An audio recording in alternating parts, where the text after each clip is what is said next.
Hey everyone, and welcome to The Explainer. Let's just jump right into it. If you have ever felt that incredibly frustrating, invisible wall standing between your brain and your mouth when you're trying to communicate in a second language, well, you're in exactly the right place. Today, we're taking a really transformational look at how to overcome language barriers, specifically when you're communicating in English. We are going to break down the exact practical strategies that can take you from feeling totally paralyzed by hesitation to speaking with genuine, relaxed confidence. And don't worry, we're not talking about endless grammar drills today. We're talking about real, practical human connection. So tell me if this sounds familiar. Do you understand English perfectly well, but then you entirely freeze up when it's actually time to speak? To explore this, I want you to picture our case study character for today. Imagine a friendly stickman. Let's call him Alex. And he's wearing this bright, unmistakable red hat. Now, Alex is smart. He can read complex English articles, he watches movies with the subtitles on, and he understands almost everything his coworkers say. But the literal second someone turns to him and waits for a reply, Alex just gets completely trapped in his own head. He's got these thought bubbles popping up saying, oh no, what if I make a mistake? Or wait, what's the perfect word to say next? He absolutely has the vocabulary, but this intense fear of imperfection just silences him. If you've ever felt like Alex, believe me, you are not alone. Okay, let's dive into this. Here is our roadmap. We are going to cover 1. Overcoming speaking anxiety. 2. The power of simplicity. 3. Essential confidence phrases. 4. The conversation formula. And finally, 5. The 7-day challenge. All right, kicking things off with Section 1, Overcoming Speaking Anxiety. Our source material actually points out two massive culprits behind why we hesitate. The first one is that intense, paralyzing fear of making mistakes. You know, that worry that people are going to judge you just because you use the wrong verb tense. The second culprit is the genuinely exhausting habit of mentally translating every single sentence from your native language into English before you actually allow yourself to speak out loud. That creates this panic-inducing delay in any fast-paced conversation. But here is the absolutely crucial takeaway to beat this anxiety. Simple English spoken confidently is better than complicated English spoken with fear. In our case study, Alex meets Mia. She's the supportive guide who helps him realize a pretty incredible truth. You literally do not need perfect grammar to be an excellent communicator. You just need clear ideas. When you try to build these flawless, complex sentences in your head, you freeze. But when you just rely on the simple English you already know, that's when you actually connect. Mia shows Alex that the goal isn't perfection, the goal is simply keeping the ball rolling. Moving right along to Section 2, the power of simplicity. Imagine Alex is at work. He needs a hand with a project, and in his fearful, overthinking state of mind, he drafts this insanely complicated sentence in his head. I would like to inquire whether you are available to provide me with assistance.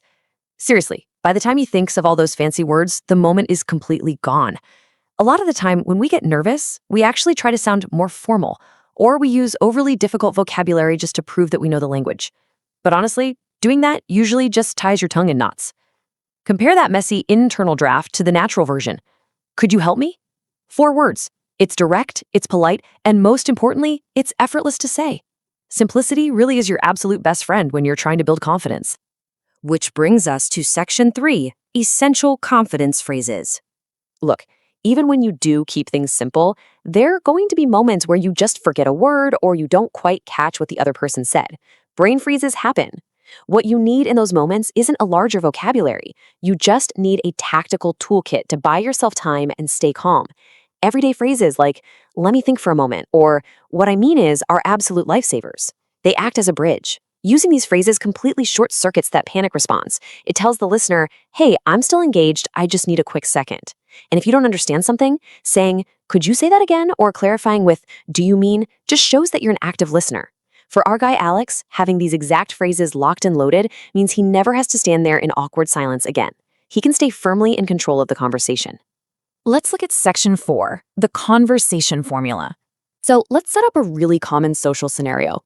Alex is at a networking event, or maybe he's just grabbing coffee, and he meets someone completely new. Inevitably, he gets hit with that classic open-ended question, what do you do? For a nervous language learner, this question can feel like a spotlight, just hit you right in the face. You might blurt out a one-word answer and then desperately pray the other person keeps talking just to fill the awkward silence. But there is a much, much better way to handle this. Instead of freezing up, try using this simple 3-step structure. Answer, detail, question. This takes the abstract and honestly sometimes scary art of conversation and turns it into a highly memorable framework. Step 1, you directly answer the question. Step 2, you provide just one interesting detail to give your response some flavor. And step 3, and pay attention because this is the absolute most important part, you ask a question back. Asking a question is like passing a hot potato. It throws the conversational ball right back to the other person, instantly taking all that pressure off of you. Let's compare.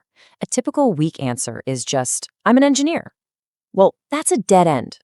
Now the other person has to do all the heavy lifting to keep the chat going. But watch what happens when we apply the formula. Answer, I'm an engineer. Detail, I mainly work with wireless systems. Question, what kind of work do you do? I mean, look at how elegant that is. It entirely transforms a nervous, dead-end response into a super confident, engaging back and forth. It's a total game changer for anyone who feels stuck in small talk.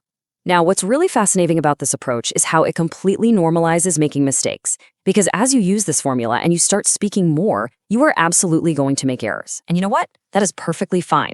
Think about some incredibly common mistakes, saying I am agree instead of I agree, or I have a doubt instead of I have a question.